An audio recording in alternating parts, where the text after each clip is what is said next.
Hola, ¿cómo están? Bienvenidos al curso de Psicología del Aprendizaje. Estamos en la unidad de conductismo y les voy a presentar una pequeña tesis respecto de la aplicación del conductismo en el campo de la educación actual chilena. Esta es una breve síntesis de algunas cosas que yo trabajo, pero que también trabajan otros profesores de la escuela y otros investigadores del Centro de Investigación para la Educación Inclusiva. Tengo una pequeña presentación que me va a acompañar. Las primeras tres láminas, perdón, parece que no compartí pantalla. Tengo que compartir pantalla. Ahora sí. Vamos. Ahí sí. Bien, ustedes, junto con leer el texto de Walden II y elegir entre el texto de Woolfolk sobre las perspectivas conductistas del aprendizaje o otro texto de Skinner, y habiendo ya revisado el primer video, ya tenemos una primera panorámica respecto como, bueno, de los mecanismos específicos del conductismo como teoría del aprendizaje, y esta es solamente como una pasada por cómo eso se aplica en el campo de la educación. Y lo que yo quisiera mostrarles, y esta es la tesis, es que está en todos lados, está absolutamente repartido, no solamente en el campo de la prueba o la conducta, sino también respecto al propio trabajo de los profesores e incluso a nivel macro respecto a cómo está estructurado actualmente el sistema educativo chileno. Recordemos que el conductismo viene del fordismo y de esta gran idea de la producción en serie para poder facilitar la producción en masa, para poder aportar al capitalismo. Esto en el campo del trabajo se tradujo en la propuesta del Taylorismo, ¿cierto? Que es que para eso necesitamos, y todavía eso es el concepto, capital humano, que permita poder atender a las distintas capas de la esfera social, que son estratos sociales. Entonces necesitamos una educación para el obrero, pero también necesitamos una educación para el capital humano avanzado, o el obrero intelectual. Y esto define también, ¿cierto?, el sistema de estratificación del sistema escolar que comenzó, o sea, todos los sistemas escolares del mundo empezaron muy segregados, solo para las élites, solo para los hombres, eh, solo en las zonas urbanas, y con el tiempo se fueron masificando. En Chile estamos celebrando, bueno, nadie lo ha celebrado, pero en realidad habría que conmemorar los 100 años de la primera ley de instrucción primaria, que en el año 1920 instruyó, una ley, a todas las escuelas, a todos los rincones de Chile, a generar un sistema de educación obligatoria y gratuita para todos los estudiantes de primero a cuarto básico. Luego eso se extendió a octavo, luego se extendió a segundo y luego a cuarto medio. Hoy día nosotros tenemos un sistema que cubre más que cualquier otro país, son muy pocos, junto con Chile, los que tienen un sistema de educación obligatoria hasta cuarto medio. Además, somos uno de los países que más horas lectivas tiene en el mundo, gracias a la jornada escolar completa, que parecía ser como una gran, iba a ser como una suerte de magia, iba a arreglar todo, y terminó siendo una gran parte del problema. ¿Y por qué? Recordemos que bajo un sistema taylorista se entiende que la educación fundamentalmente tiene que ver con la instrucción. De hecho, la ley nuestra, la que cumple 100 años, se llama Ley de Instrucción Primaria, donde hay un instructor que se para al frente y hay unos aprendices que se sientan adelante y que tienen que ser instruidos. Esto, acá detrás hay una noción muy importante de sujeto pasivo, ¿cierto?, que recibe conocimiento y que lo absorbe. Y eso, recién con el auge de la psicología cognitiva, empezó a cambiar a un papel de un estudiante más agente. De hecho, esa discusión entre el alumno, que es sin luz, que viene, entiendo, como del griego, bueno, eso es parte de la discusión. Ahora, la idea de un agente que en realidad no tiene agencia, que es que incluso podríamos cuestionar si es un sujeto, porque más bien es tratado como objeto de conocimiento, está presente no solo en lo que entendemos por aquello que le pasa al estudiante, sino también al profesor. Y el mecanismo que aquí opera, que está basado en el conductismo operante, es la idea de los refuerzos positivos o negativos y de los castigos, ¿cierto? Entonces, por ejemplo, me pueden entregar refuerzos por asistencia, por el rendimiento en algunas pruebas, entre ellas, por ejemplo, la lectura.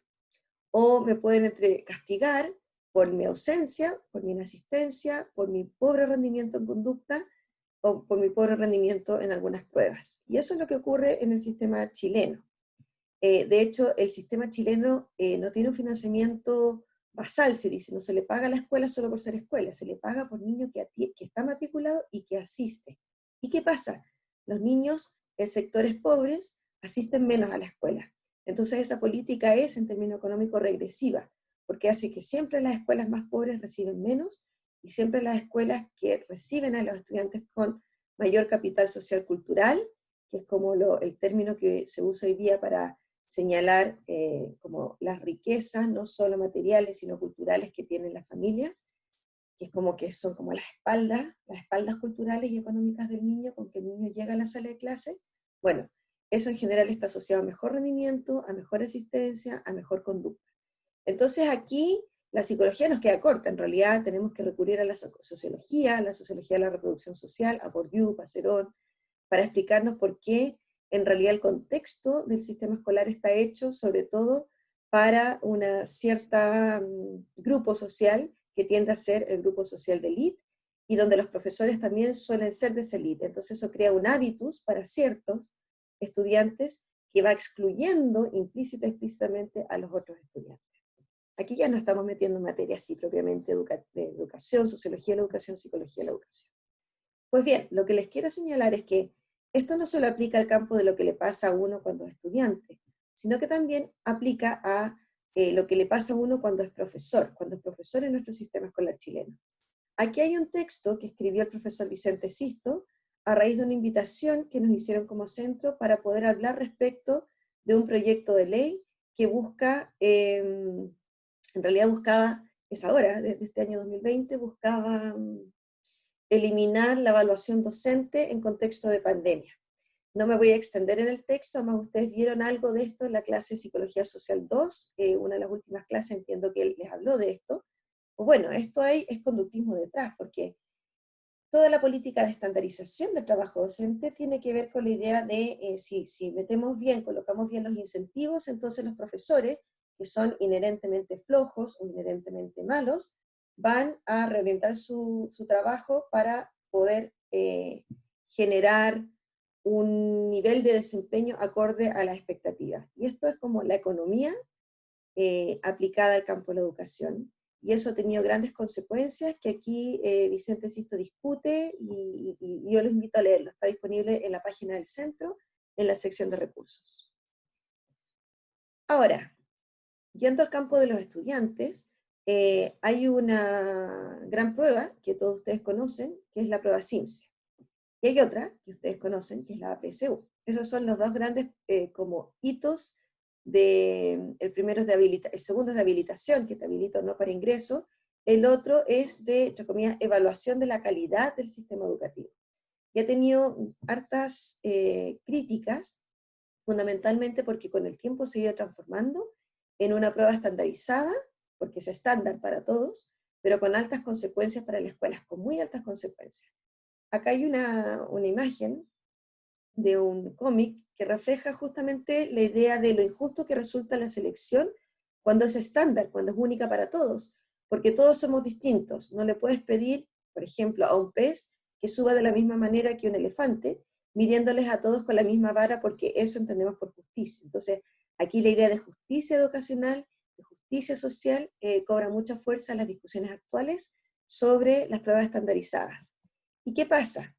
De ahí, detrás de eso, opera una idea muy fuerte que es como de psicología económica, y también propia del ámbito de la psicología, que es la idea del mérito o de la meritocracia, y que si ustedes siguieron la discusión parlamentaria respecto al proyecto de admisión justa el año pasado que quería proponer la ministra Cubillos, ese sistema era como, en el fondo venía a derrocar el sistema SAE, que es el sistema de admisión escolar que guarda alta relación con la ley de inclusión, que prohibió el lucro en la educación, pero también prohibió la selección académica, o la selección por otro, fundamentalmente académica. Y esto es súper importante, esta gráfica, porque detrás de la idea de una selección está el supuesto de la meritocracia, es decir, que hay competencias individuales que tienen que ver con esfuerzo y con talento, y que entonces tenemos que premiar al mejor, nuevamente el premio de castigo,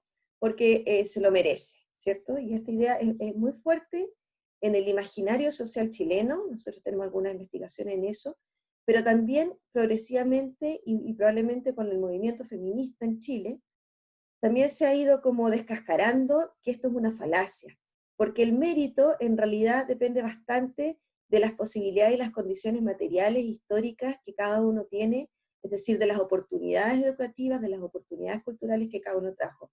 Porque eso es como la gran mochila, y sobre eso sí, hay una capacidad individual, que quizás uno se esfuerza más que otro, pero tú no le puedes como entregar todo el premio o todo el castigo a alguien, porque en realidad gran parte de lo que esa persona hace no es fruto de cuánto estudió. Les pongo un ejemplo: los estudiantes de psicología, ayer nos llegó una pauta, eh, un informe. Los estudiantes de psicología de ustedes, de nuestra universidad, tienen un 71% de tasa de inserción laboral a los 4 años, y ganan como entre, creo que era 800, 900 y 1.100.000 a los 4 años. Las personas de la Universidad Adolfo Ibáñez y de la Universidad y de la PUC ganan entre 1.200.000 y 1.400.000. Entonces uno decir, es porque son más inteligentes, es porque trabajaron más, probablemente, y eso sí que está estudiado, en realidad tiene que ver con el capital cultural y las redes sociales, económicas que tiene la familia, ¿cierto? Donde en el fondo tú estás inserto en una red de prestigio, de mayor poder, que a su vez genera un empleado, perdón, un mercado, un sector de empleabilidad que paga más. Entonces no es ni culpa ni responsabilidad ni de unos ni los otros, por lo tanto no podemos ni castigar ni premiar ni a unos ni a otros. Ahora, el problema es más complejo aún, porque no solamente tiene que ver con la selección académica o con el trabajo docente, tiene que ver con cómo está estructurado el sistema escolar. Y en los últimos 10 años se instaló una ley que creó un sistema de aseguramiento de la calidad de educación, que es el SAC, aquí no voy a entrar en detalles, pero que pone altas consecuencias en relación o a partir en función del CIMSE, de la prueba CIMSE, que en realidad la prueba CIMSE tiene como 30 años en Chile. Y todos hemos dado el CIMSE alguna vez, pero antes solamente generaba un ranking, que ya es muy cuestionable por lo que ya hemos conversado. Pero con el SAC, con el Sistema de Aseguramiento de la Calidad, eso no solamente se hizo público, se independizó el Ministerio de Educación, se creó una agencia de calidad, pero se crearon muy altas consecuencias. Una de ellas, el cierre de escuela para las escuelas que quedan en la categoría de insuficiente, que es la categoría más baja en función del CIMSE y de otros indicadores de calidad, entre los que está convivencia escolar, por ejemplo, que no vamos a entrar en detalle, pero hay una gran discusión ahí, y el que quiera saber más me puede contactar para conversar más. Este es otro texto que nosotros escribimos dentro de las propuestas para políticas inclusivas del centro. Estos son los textos como más cortos, más breves, que aprendimos, como dentro de lo que uno va aprendiendo, que hay que usar para poder conversar a nivel de la política pública, y que tiene que ver con otro proyecto de ley que sí está prosperando en el Senado y en la Cámara, que es que elimina la amenaza de cierre de escuelas. ¿Y qué es lo que nosotros vimos ahí? Bueno, hicimos un análisis de cuáles serían las escuelas que sí estarían cerrando, y lo que podemos ver es, por ejemplo, que la amenaza de cierre no sirve para potenciar procesos de mejora integral en las escuelas, sino que favorece prácticas de entrenamiento y